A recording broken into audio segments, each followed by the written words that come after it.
এই যে ডালিমের মতো, এই যে দেখো, এই যে একটা আছে, দেখে খাওয়া যাবো।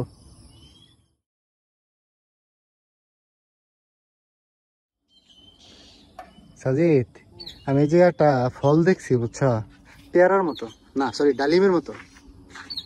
চলো দেখে আসি, দেখি খাওয়া যায় কি খাওয়া যায় না, তুমি তুমি বিবেচনা করো। এই জায়গায় ফল তো দেখি না, একটা আছে, সব পড়ে গেছে। এই যে সুপারির মতো, এই যে ডালিমের মতো, এই যে দেখো, এই যে একটা আছে, দেখে খাওয়া যাবো। ছোট মাঝে মধ্যে দাদি বাড়ি গেলে হ্যাঁ, গ্রামে গঞ্জে কিছু মানে বিভিন্ন টাইপের কিছু ফল দেখতাম আর কি, হ্যাঁ, যেগুলো আর কি কখনো খাইতাম না। তো তখন পোলা পানি করতে খাইছ না, পাগল হয়ে যাবি। হ্যাঁ, পাগলা গুড়া। এটা ওই রকম কিছু হইতে পারে। সাজিদ, এই যে গাছটার থেকে একটা নারিকেল নিয়ে আসছে, দেখছি আমি কালকে ভিডিও। হ্যাঁ, নারিকেলটা আইনা সিলাইয়া, আমি এটা দেখি এটা কতগুলা গাছ আছে না নারিকেল, চাইনিজ স্টুডেন্ট এই জায়গা আড্ডা দিতেছে নাকি, কতগুলা গাছ আছে না নারিকেলের, সবগুলার মধ্যে দুইটা নারিকেল গাছের ডাব খুবই মজা, খুবই মিষ্টি। এটা আমি আপনাকে বলবো না, আমি জানি, কারণ আমি এখানে ছিলাম, আমি জানি। এই যে গাছটা, এই যে গাছটা, এটা একটা মিষ্টি, এটা আমি মানে শিওর। আর একদিন কিছে ভুতুরে কাণ্ড, এই ডাবের ডাব গাছ থেকে 4-5টা ডাব বাইরে নিয়ে গেছি। তুমি নিয়ে গেছো? পরে বাসা নিয়ে গেছি, 5টা ডাব পাই, কেউ নাই, পড়তাছে পুরা নারিকেলই তো।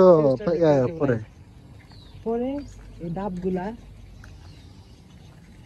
কিছে একটার ভিতরে প্রথম যেটা কাটছি, উষ্টাসা পানি একদম, মানে এত পানি কল্পনা করতে পারিনি, এত পানি। ও গ্লাস টাস ধুইরা পড়ে যেতেছে এরকম। তারপর একটা কাটলাম, এই অর্ধেক পানি। তারপরে বাকি 3টা ডাবের একটার ভিতরে 1 ফোঁটা পানি নেই, ডাব একদম কচিটা। এই গাছের কাহিনী, এই গাছের ডাব মজা নেই, এই গাছটা ওই গাছেরটাও মজা আছে, ওটা আমি মসজিদের গাছেরটা ওটা আমি ট্রাই করি নাই, মজা আছে। এইটারটা বেশি মজা, কারণ এই জায়গাতে আমি খাইছি অনেকবার। কিন্তু আমার কথা হলো যে আমি জীবনেও ডাব মানে ভিতরে পানি নাই এমন ডাব আমি কখনো জীবনে দেখিনি। এই আজকে দিকে পাহাড় দেখাই যায় না, একবারে দেখা যায় না মেঘের কারণে। এই আজকে তো ডাব তো বড় বড় আছে, চলো দেখি। ডাব খাওয়া আমি কই ডাব আছে, ডাব পাড়া লাঠি আছে। কয়টা ডাব আছে? 1, আর এই পাশ দিয়ে আছে 1, 2, 3, 4, 5টা। সাজিদ, 5টা আছে, 5টা। এখন না, এখন পারলে মানুষ কি করবো, এখন পারো না। কোন রেস্টুরেন্টে? এটা অনেক সুন্দর, ফুটাইলে রাতের বেলা এসে এক সময় রাত করে খাইলেন, একটু দেখাইলেন। ওই ছাতা খুলতেছে এখন না, এটা চমক, পরে দেখেন। আচ্ছা ঠিক আছে, এটা পরে দেখ। খুব চলে, দূর দূরান্ত থেকে মানুষ সেটা খাইতে। ক্যাম্পাসের বাইরে থেকে আসে? ক্যাম্পাসের বাইরে থেকে আসে কিনা খেয়াল করিনি, কিন্তু আপনি ধরেন কেউ থেকে আসে, এই তো অনেক। আমি খাইছি একদিন, অনেক ভিড় হয় তো, প্রচুর সময় লাগে। হ্যাঁ, অনেক সময় লাগে, এই সমস্যা 1 ঘন্টার মতো লাগছিল খাবার সার্ভ করতে। অনেক প্রেশার থাকে তো। নতুন রেস্টুরেন্ট, মালিকের সাথে আমার ভালো খাতির, রেস্টুরেন্টে দেখা হয়েছিল, তখন প্রত্যেক দেখা হইলে কি অবস্থা, কেমন আছে। কারণ ডাব পারবা কেমন, এই বুদ্ধি করো। ডাবের হচ্ছে এই যে একটা কোটা আছে, কিন্তু কোটাটা ভাঙে গেছে, ছোট হয়ে গেছে। আবার এখানে একটা মই ছিল, মই দিয়ে উঠা দেবো, মই দিয়ে পরে কোটা দিয়ে টানতে হইব আর কি। আচ্ছা ঠিক আছে, আজকে রাত্রে পাই রাখবো, সন্ধ্যা হয়ে গেছে। চলো একটা পাক দিয়ে আসি, এদিক দিয়া, এই দিক দিয়ে একবার কেজেট দিয়া হইয়া এই পাশ দিয়া ঘুরে এই দিক দিয়ে এসে পড়বো। যাও, টাকা নিয়ে হোগা আমার যে ইয়ার মধ্যে, মানি ব্যাগের মধ্যে। আচ্ছা ঠিক আছে, আজকে আমার এক বন্ধু বাকির কয়েকদিন আগে সৌদি আরব গেছিল, সৌদি আরব থেকে কিছু খেজুর নিয়ে আসছে, একবারে অরিজিনাল খেজুর।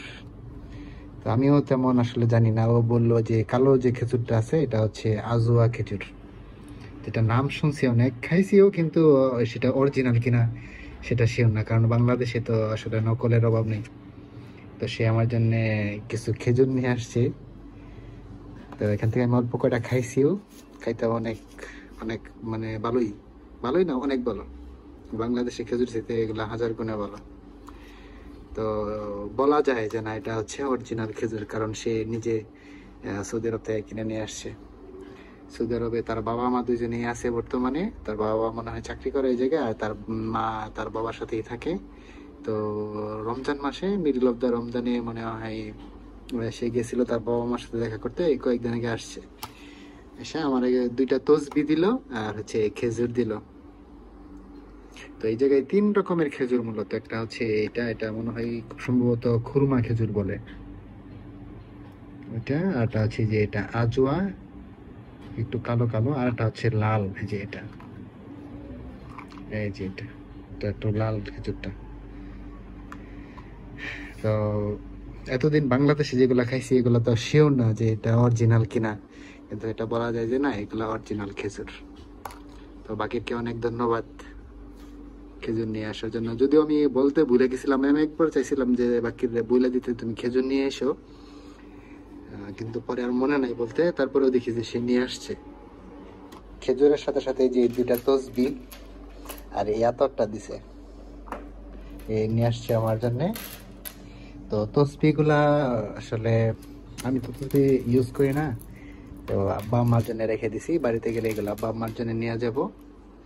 আর আমার বড় ভাই আতর খুব পছন্দ করে, এই স্মেলটা অনেক সুন্দর, অনেক লং লাস্টিং।